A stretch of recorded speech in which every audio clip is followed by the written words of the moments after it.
there we are. There's the intro. Welcome back to Bayou Blades, the original Mox podcast and the voice of the fans. I'm Heath. What's up, everyone? I'm Daniel.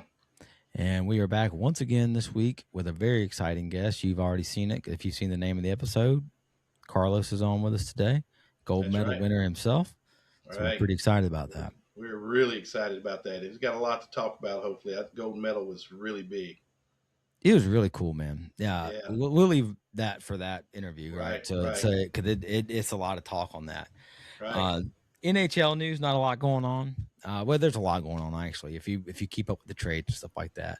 Right. If you want to know more about that, I'll just say go to Puckpedia online. Puckpedia. Right. That is a great resource for that. We kind of discussed it earlier. So much to cover, and we're not really an NHL podcast. We do a little NHL because we both watch, and you know, a lot of people do, and we want to cover a little bit. But the big deal is Leo Carlsson getting the counter offer with Anaheim, staying there, which is a big deal. Big. That was a huge deal, man. I mean, he's making a lot of money there.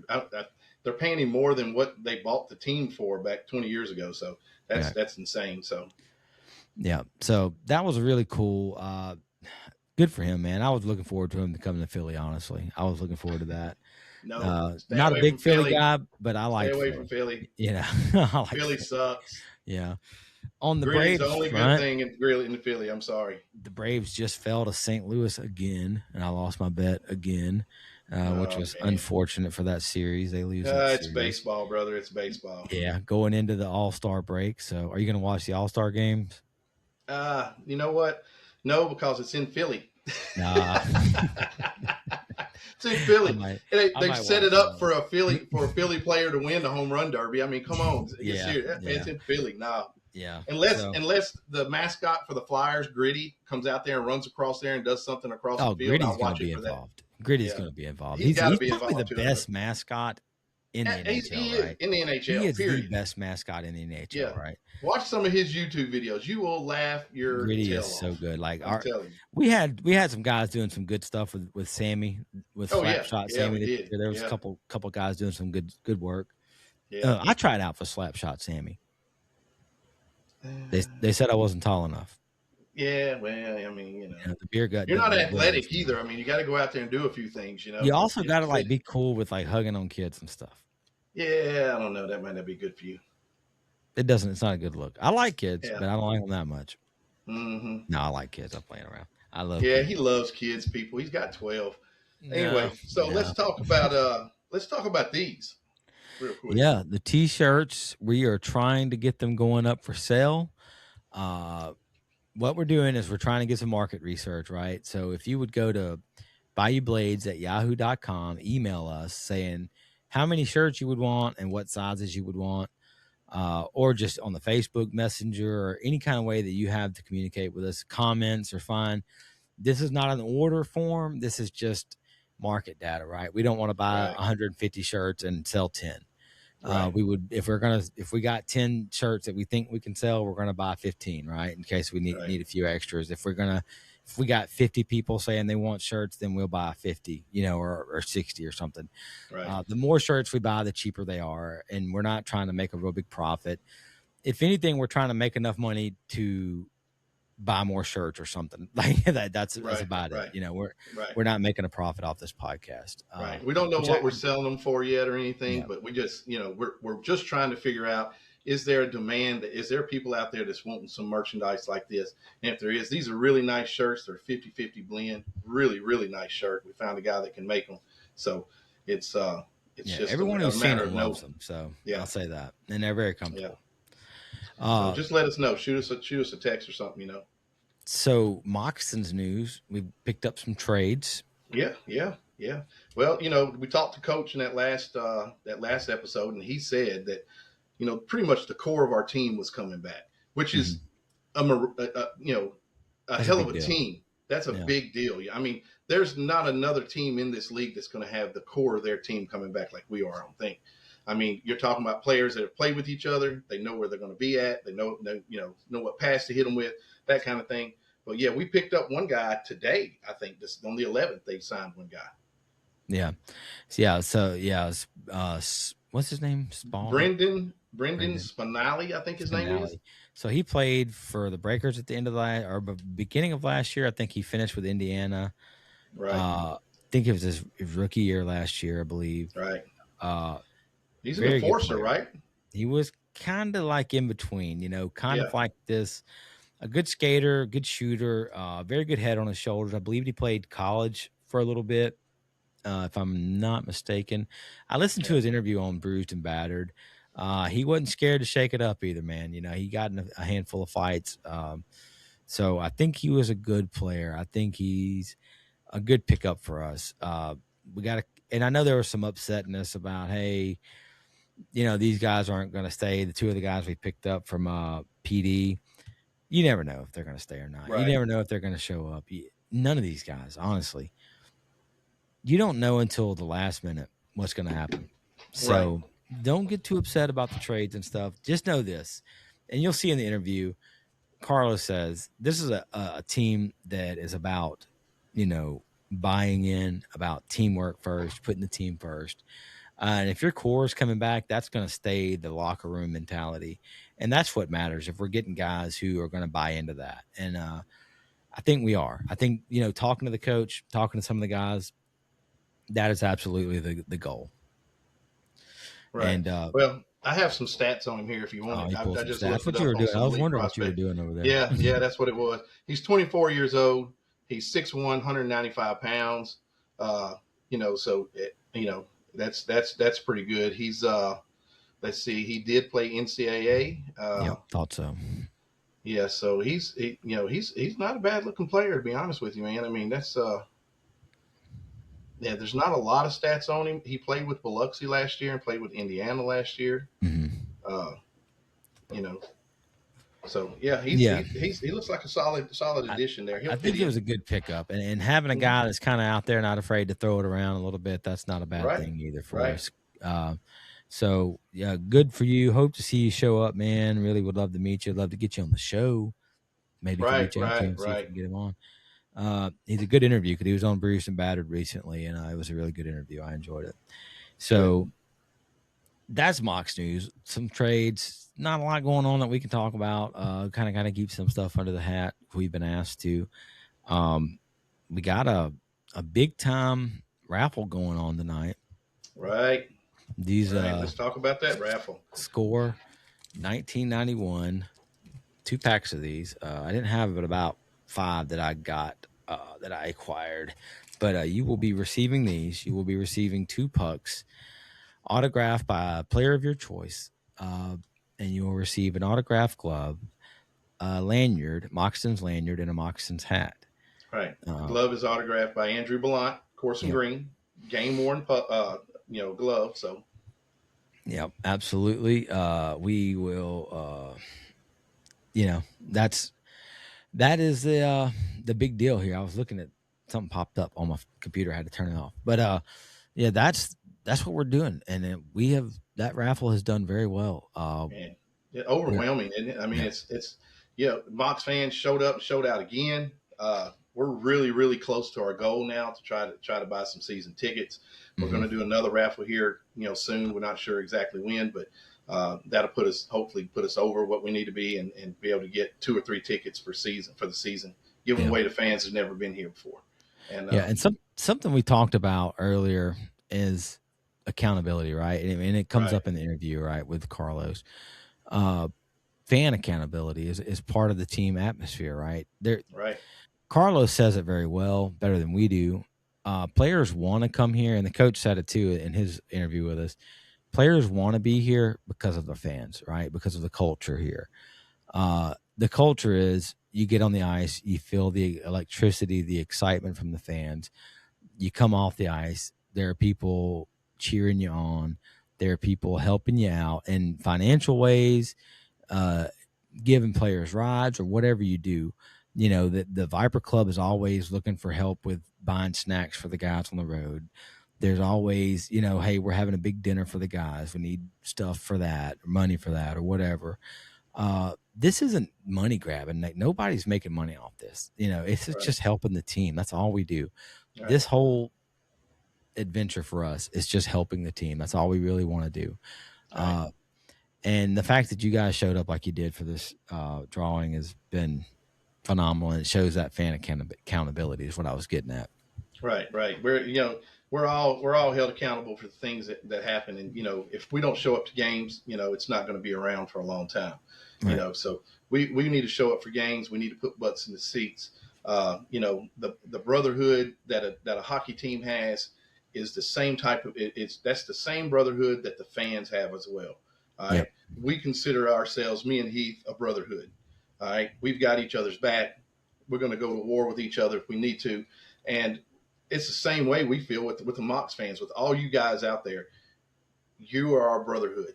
Okay. Yep. And you guys showing up like you did for us, that's, totally appreciated by us. And, and if there's anything that we can do for you guys one day or something to that effect, we're going to try our best to do it for you guys, and so it's just that brotherhood, and it goes both ways, hockey team, fans too. Okay. Yep. So that being said, do you want to go ahead and do the drawing? Let's do it, man. Let's do this. Let's do the drawing. Before I start, let me pull all this up. Let me do that. The way we did this drawing, everyone. All right. So we went to a randomizer. Every entry gets a number. Okay. So if your name is Joe Schmo and you have 3 entries, Joe Schmo, you've got 3 numbers. Yep. 3 random numbers, right? 3 random numbers that was generated by this randomizer. Yeah, so we actually put it in the chat GPT and it did it for us because I'm kind of lazy. So we're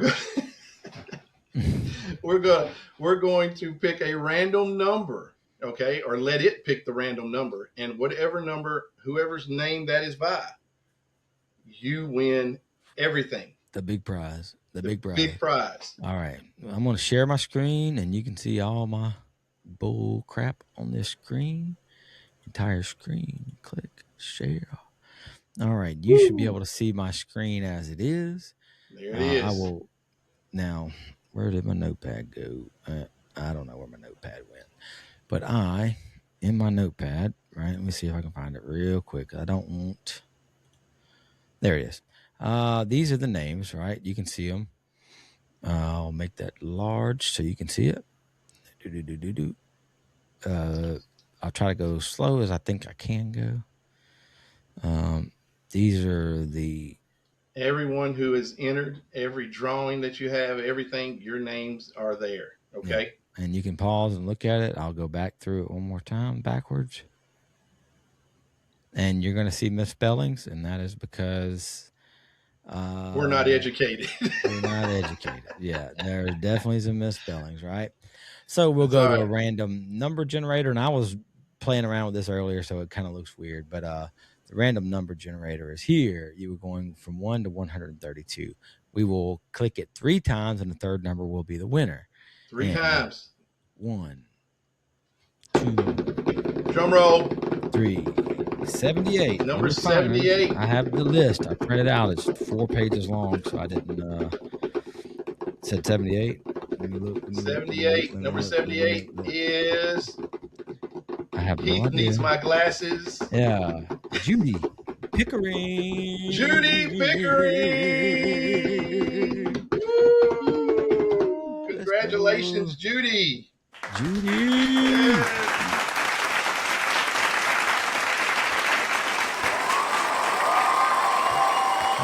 Yeah. All right, Miss Judy, thank you Judy. so much.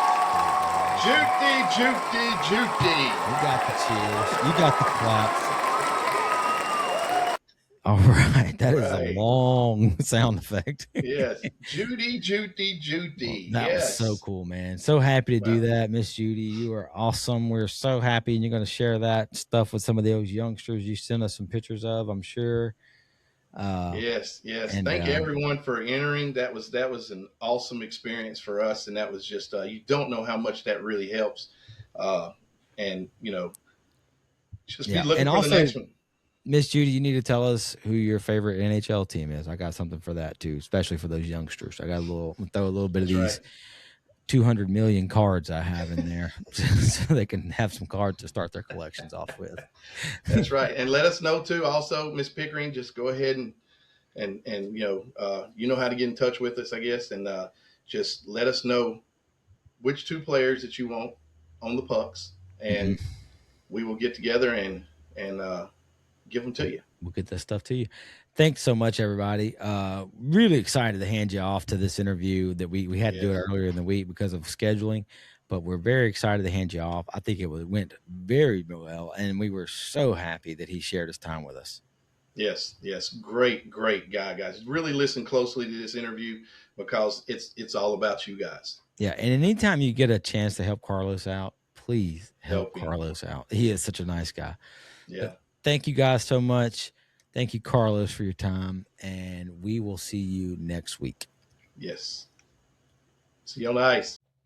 All right, welcome back to Bayou Blades podcast. We have a special guest tonight, the one and only legendary gold medal winning Carlos Fornaris. Carlos, welcome. Thank you, guys. Thanks for having me. Oh, yeah. Nice introduction, too. Well, man, you come back to the U.S. with a pocket full of gold. Like, I think every hockey team just about went over this year and won gold, which is awesome. And you're one of those gold medal winners. We're really excited to have you on. And you're the pride of Monroe, man. How's that feeling?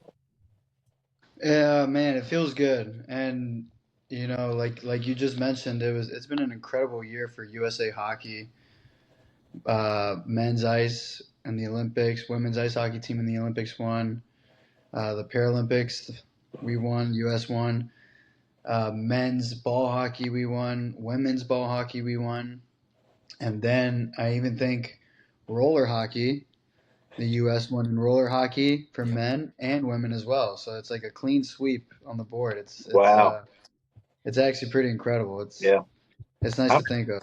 I'm pretty sure that actually I think there was some guys that were just, you know, there was 5 on each side, 1 on Canada, and 1 on the United States. It was just some regular old Joes, and I think we whooped that ass too. So I mean, I think everybody won. Yeah. U.S. is just dominating. Dominating. So you've been in the USA hockey program for a while, right? The ball hockey program? Yeah. So actually, no, the ball hockey is actually something that I recently got into. Okay. It's been like around 2 years, I think, of me playing ball hockey. And I fell in love with it right away. It looks like a lot of fun. Yeah, it's so much fun, and it's an incredible workout. You know, during the off season, I play ball hockey, and it keeps me in shape for the ice hockey season. And I'm just a competitive person, and I fell in love with the sport, and I wanted to climb. I wanted to climb the ranks and see how far I can go. And ended up with me playing on the USA team and winning a gold medal. So wow, you climbed all the way to the top. So yeah, no, it was it's been a blast, you know. Right. So how did you even get into it? I mean, what started you in ball hockey? What said, "Hey, I want to try this"? So, and when I was in college, when the season was over, we'd take the ice out, and we had a couple Canadians on the team, and they put together like a little ball hockey league just for fun, small. Like we played like in the D zone or something, 3-on-3, and I was like, oh man, this is a lot of fun. This is cool, and one off, and then you fast forward a few years. I had an opportunity to join a ball hockey league in Miami with my dad. And so my dad, he actually only played ball hockey growing up with his brothers. So there was 4 of them, and they all played ball hockey from Chicago. Okay. And they never actually got into ice hockey. So when I had the opportunity to play ball hockey and make a team with my friends from Miami and have my dad on it as well, it seemed like a no-brainer. Wow. And so that's how it started. So the first team I actually played on, we were called the Miami Beach Boys. And basically, it was just a bunch of my buddies that played ice hockey from Miami and my dad. And we just got into ball hockey. And that's how it started. So you actually played with your dad on the team? Yeah. That's got to be awesome.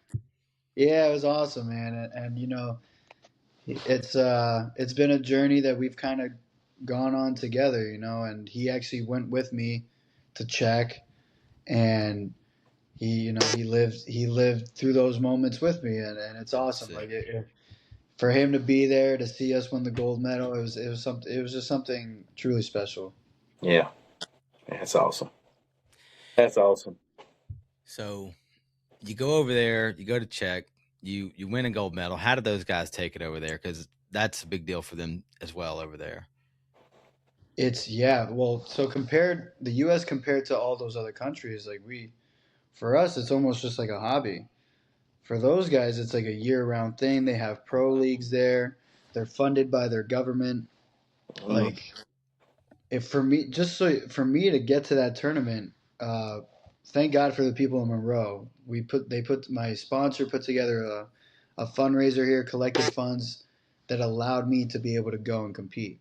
Mm-hmm. So for the U.S., I had to fundraise myself to get there.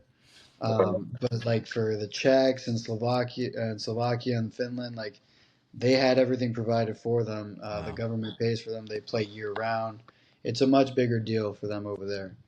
Wow. Yeah, and then you guys come in there and just curb stomped them.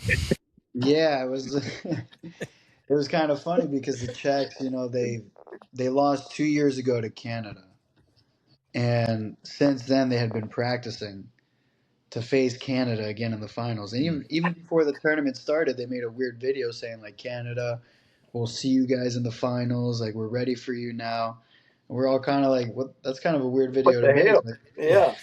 the tournament hasn't even started.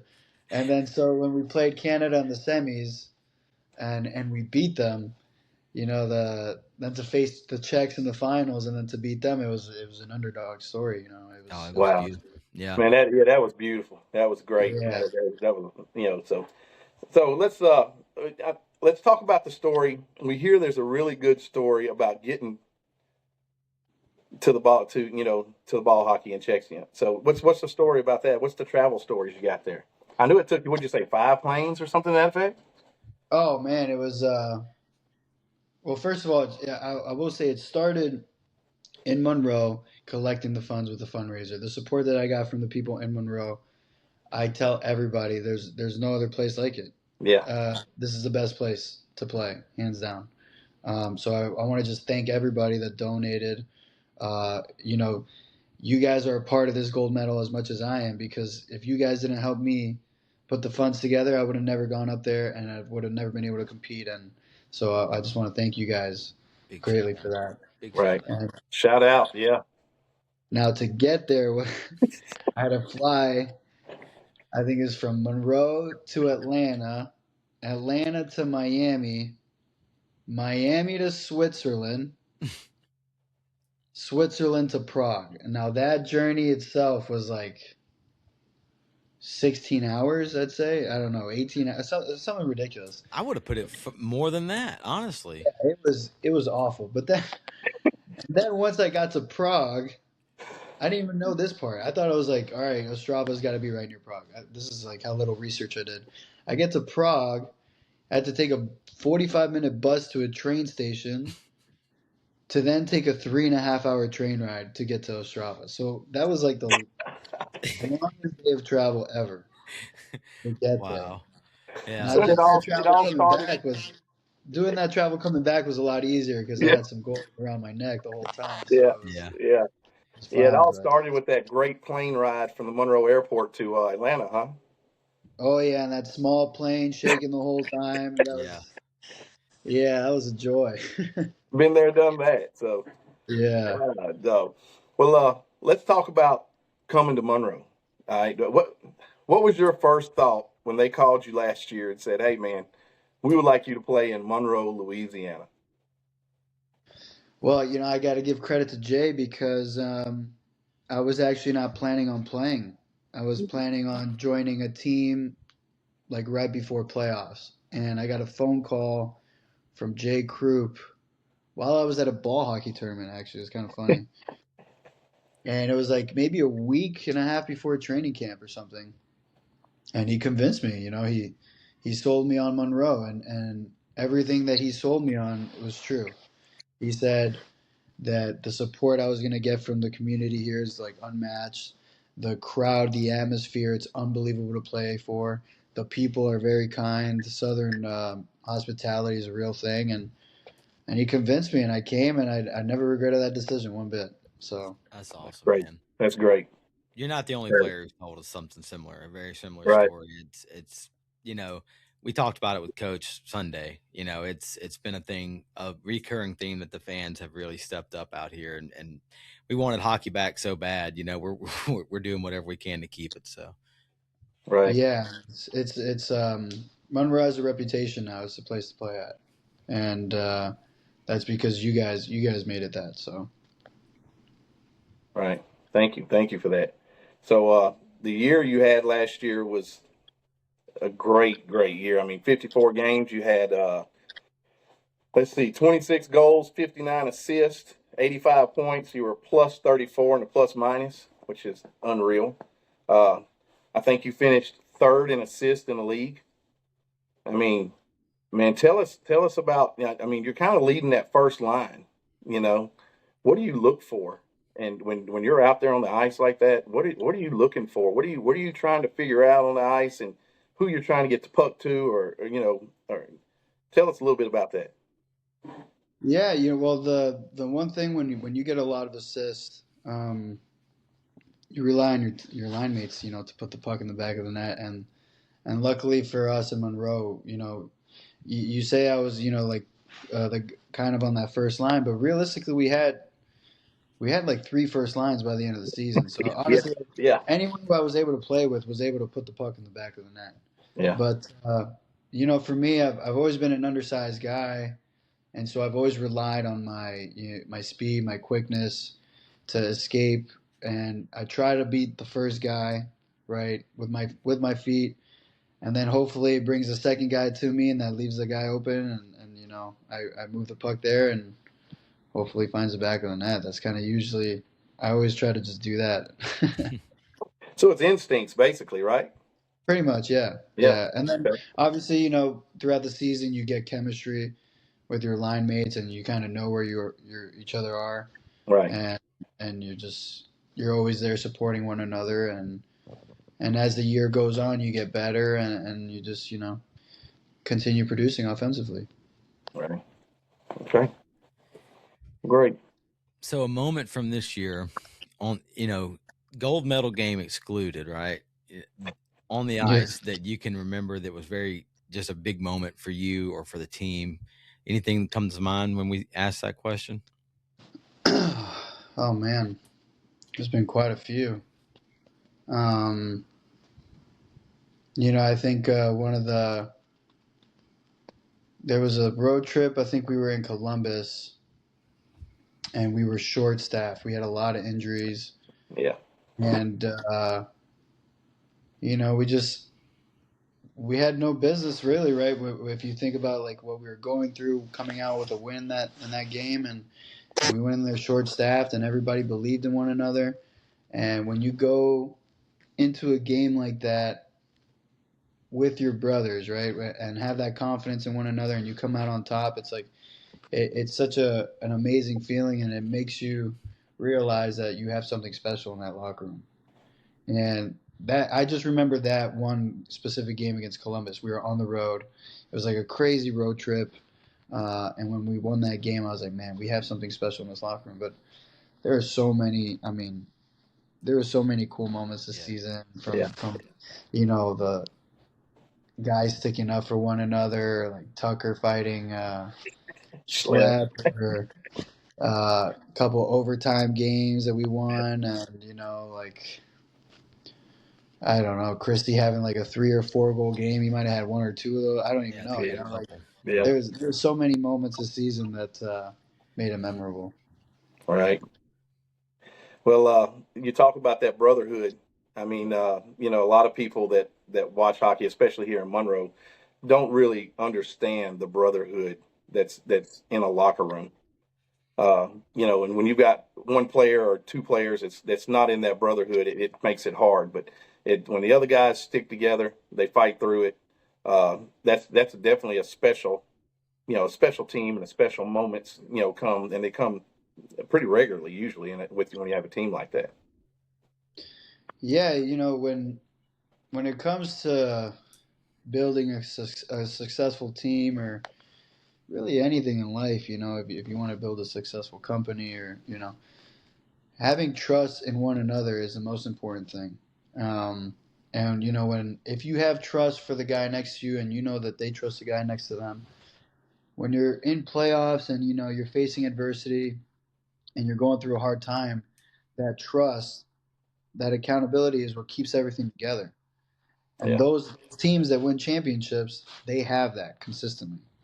It's a culture that is built and is consistent among championship locker rooms.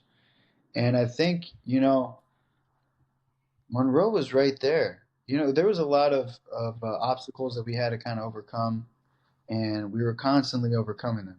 Like the beginning of the year, there was, a lot of distraction with Parker Moscow situation, and as a player, and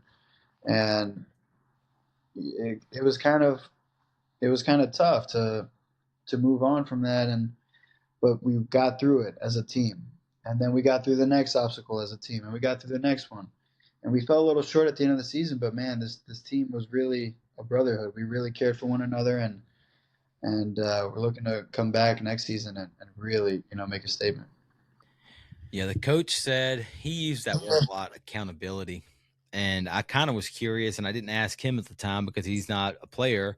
But what does accountability look like? Just a small example. I know you can't go into details or anything, but what does accountability look like, individual to individual or as a team? Accountability, I think is making sure that when you look back after the season, when you look back, you can tell yourself that you really did everything you could for your teammates and for your team. And it's a mindset that everybody needs to have. And if you have a couple guys that aren't really about the team, it's a distraction, and it takes you away from the end goal, which is a championship. Hmm. So when you talk about accountability, if you see someone steering off in the wrong direction, we have a team of guys that will go up to that guy and be like, hey man, like come on, you're better than that. Positive reinforcements. Um, but for the most part, what we have in that locker room now, everyone is accountable. They know that they have to be the best version of themselves, because that's what's going to help the team in the long run. Right. right. That's a great answer. Right. That's a great answer. And it's funny that you say that because I mean it's accountability is accountability, but uh, you know, I kind of almost feel the same way about the fans. The fans in this area are, they love this. They love hockey. They love this team. And that's one thing that we try to do. We're trying to do now is we're trying to get these season tickets together so we can give these away to people who've never been to a game, who can come and see that brotherhood, who can actually, come and experience what we experience every night in the snake pit and what you guys experience too. And so accountability kind of goes with that too. I believe that we're trying to hold people accountable too here with being fans and saying, hey, we're doing this. Somebody else can do this as well. And we've had quite a few people step up and tell it, this. Hey, I'm going to try to do something like that too. I'm going to buy an extra ticket this year. I'm going to do that kind of thing. So hopefully that goes a long ways with that too, and we'll be able to put some butts in the seat and keep this team around for a long time. It starts from the top, and it goes. It's a whole thing. It takes a village to bring a championship. It's Right. not just, you can't just bring good hockey players. You can't just bring a really great coach. It starts. It's everybody has a role, including the fans, and it's a huge advantage when we get to play at home, because we can feel the positive energy from the fans. It's incredible. I don't, I brag about Monroe to everyone, to ex teammates, to everybody I talk to. It's truly a special place to play, and if you're in Monroe and you have yet to go to a game, if you're not a hockey fan, just try it out once, and you're gonna love the community. You're gonna just absolutely have a blast, and you'll probably watch a fight in the meantime. You'll probably watch Tucker or Yanni. Probably catch. Hey Some of man, you got these. out there a couple times. I've Or seen you out yeah, there scrapping a or couple even times. fornaris. Yeah, Yeah. yeah. I seen you jump on a man's back one night, Sometimes. so Yeah. You were that was in that pretty Mardi Gras entertaining. scrap, weren't you? There's a few guys in it. Yeah. It was. I think it was me, Dorsey, and Greener. That Yeah, was a Yeah. good one. all God, because I would Tucker not want got to have that to fight check. Dorsey. I would not want to fight Dorsey either. I mean, Jeez, God, Yeah, he is a that's a beast. tough guy right there. yeah. He's a beast. So you talked about the hockey thing with ball hockey. How did that lead to ice? Did that lead to ice hockey, or did ice hockey lead to ball hockey? So it actually started with roller hockey. That's how I started playing. Was roller hockey when I think I was around 4 or 5, which led to ice hockey. And then ball hockey didn't come around till much later in my life. Mm. But I tell you what, I absolutely love it, Yeah, and it'll be a part of my life Yeah. for the rest of my life. Yeah. So Great. in ball hockey, I noticed, and I talked to the coach about it a little bit, that the offsides rule is just not there in ball hockey, right? in roller hockey, there's no offsides. Okay. I know in that game, I did watch the gold medal game, and I seen some guys offsides a couple times. I seen it. So actually, there is a rule that once you gain the zone, like once you cross the blue line, the offensive zone now becomes all the way to the center red line. That's what I was seeing. That makes sense. Once you cross the blue line, okay, you're in the offensive zone.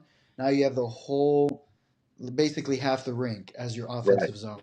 Okay. Okay. And ball hockey is interesting because you can rip that ball, and not only that, like you can basically curve it. So guys can take slap shots from center ice, and it'll just like banana hook, and it'll go top corner, and it's Sort of like wiffle ball or something, right? yeah, exactly. Yeah. That's Yeah. pretty So cool. guys, That's pretty cool. it's crazy. Guys will literally bend the ball like in soccer. You see if you're watching the World Cup, you see these free kicks. Like guys are bending the ball around the wall. It's basically crazy the stuff. same. It's insane. Yeah. That level of athleticism is beyond me. Yeah. Right. So I've got a question for you, and we asked Coach this, and Coach didn't really want to answer it, but he answered it in a different way. But he brought up a good question. Do you like cowbells? Do you like buckets in the stands? It's kind of funny because I always get asked, like, do you hear me when I do this during a game, or do you hear the fans do that? Like, I can feel the energy, but I don't hear a thing during a game. Like, once I hear things like before the game starts. I always like take a look around, and I'm always like, man, it's so cool. But then once the game starts, you're kind of like in this zone. You're in a mindset ready to battle. You don't really hear the cowbells or the drums or anything like that. So that being said, I am bring it. I don't, that's fine. I really don't care. Like, Don't say that. Don't say that, I please. think it was No Coach bells, was the people. one getting the complaints from people, from season ticket holders and stuff, and he was like, "Yeah, we got to be done with the bells and the buckets." yeah, they didn't like it, huh? Yeah. Oh man, I'm a drummer, so when people are drumming out of sync, like out of time, it's like driving a nail through my skull, and it was bad. It was so bad. You would have actually appreciated that the gold medal game when we were playing the Czechs. I described to everyone that it was like almost like a soccer game. There were chants going on, and there was a guy with this big drum, and he was going the whole game in rhythm, and the fans were like clapping with him in rhythm. It was super cool. That was awesome. Whole game, the guy was going. It was incredible. It's crazy. So, ladies and gentlemen, we're going to edit this out because Carlos said he doesn't like cowbells and buckets, okay? So we're just going to edit that out. Yeah, we got to take that out. No. We're going to take that out. Yeah. Eggy said something very similar. He said, once the game starts, you can't hear anything out there other than just what's happening on the ice. Hard. It's pretty hard because you're kind of just in this mindset like you're ready for battle, basically. Yeah. So that's crazy. That's good. So anything you're looking special to this year, looking forward to this year?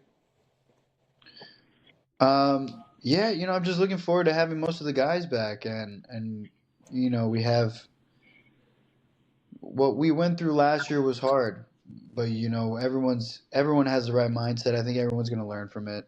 Yeah. I think everyone's being accountable this off season. I think everyone's putting in the work, making sure they're in shape, and the season can't come soon enough, honestly. Yeah, Right. I feel the same way.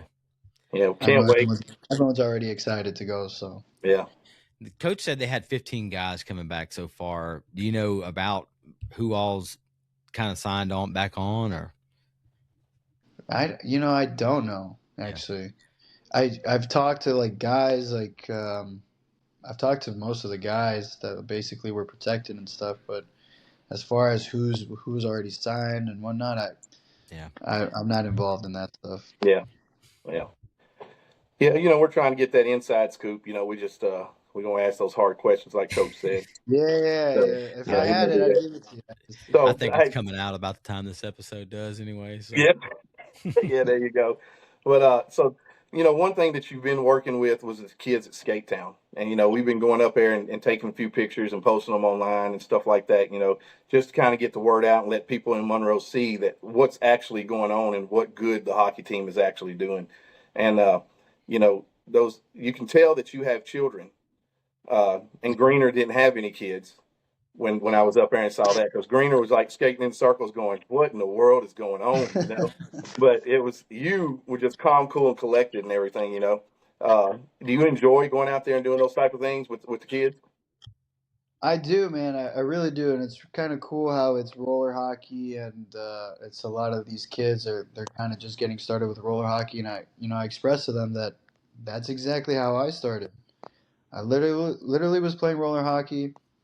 Next thing you know, I was playing ice hockey, and now I have the privilege of playing for the Moccasins and accomplishing these things, and so I do enjoy working with the kids, and it's something I've been luckily able to do for the last 5-6 years is basically coach Yeah. constantly. So Yeah, I like watching those little guys, man. They are savages out there. They just Savage. go yeah, at it. some big hits, man. Some big hits Yeah. recently. It But then, kind of yeah, scares me. yeah, there's slashing going on, and Oh we man, saw two they get kids drop after the it. gloves.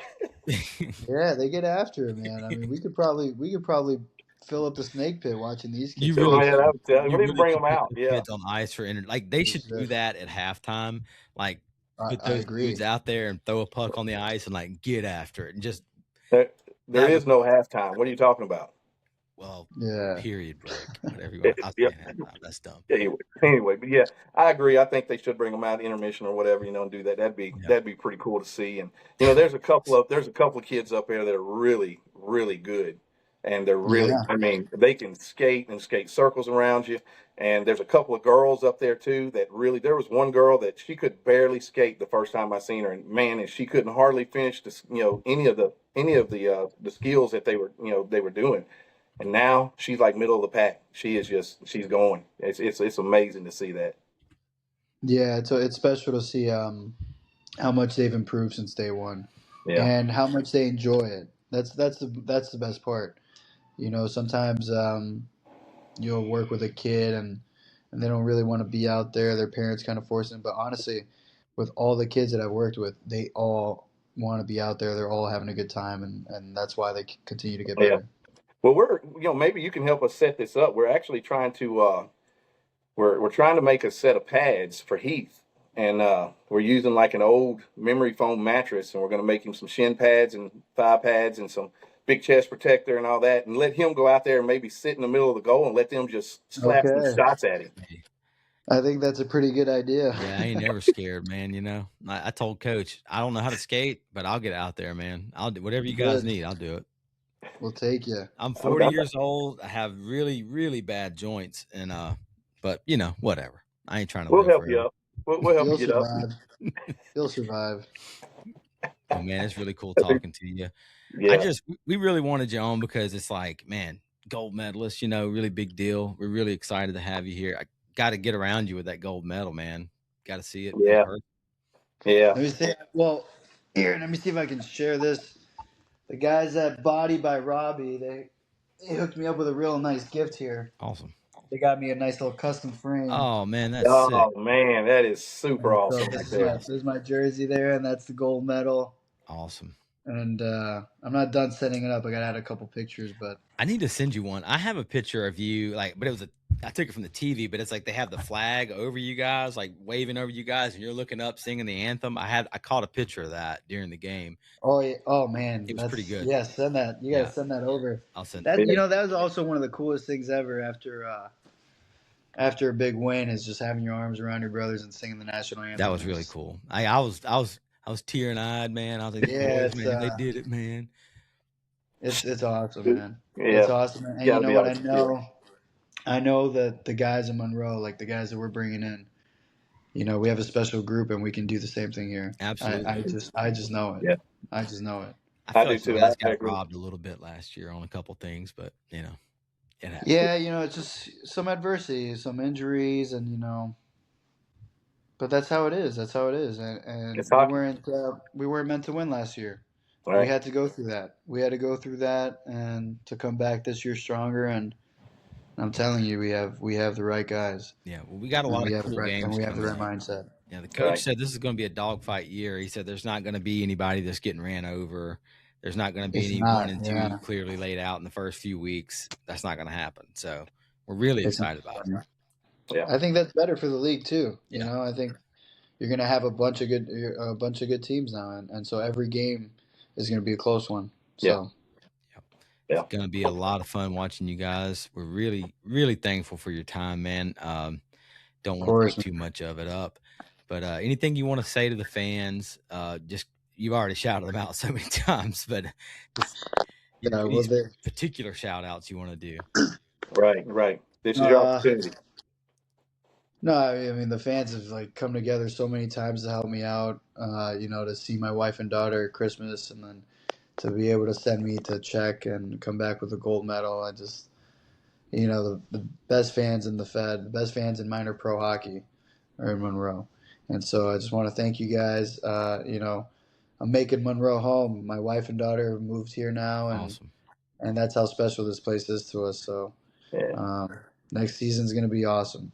Just wait. We very much look forward to it, man. Yeah, look forward to it. And people be looking out. We have a Carlos Fornaris puck behind me. We're going to try to raffle off too. Gold medal winner.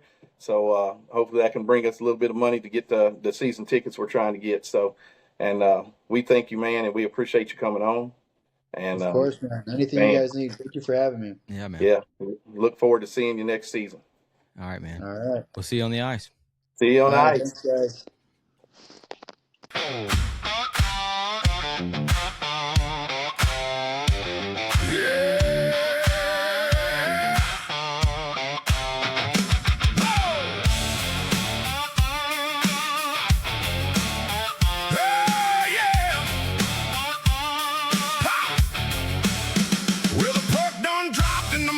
Sweated, we talked them blaze, now the band just said it. Got one more line and we fade on out. Ain't much to say, but we'll holler it loud. We came for goals, we stayed too long. Now this little outro has to sound like a song. Bayou Blaze, Lord, there goes the outro parade. Bayou Blaze, we made a song about making the song.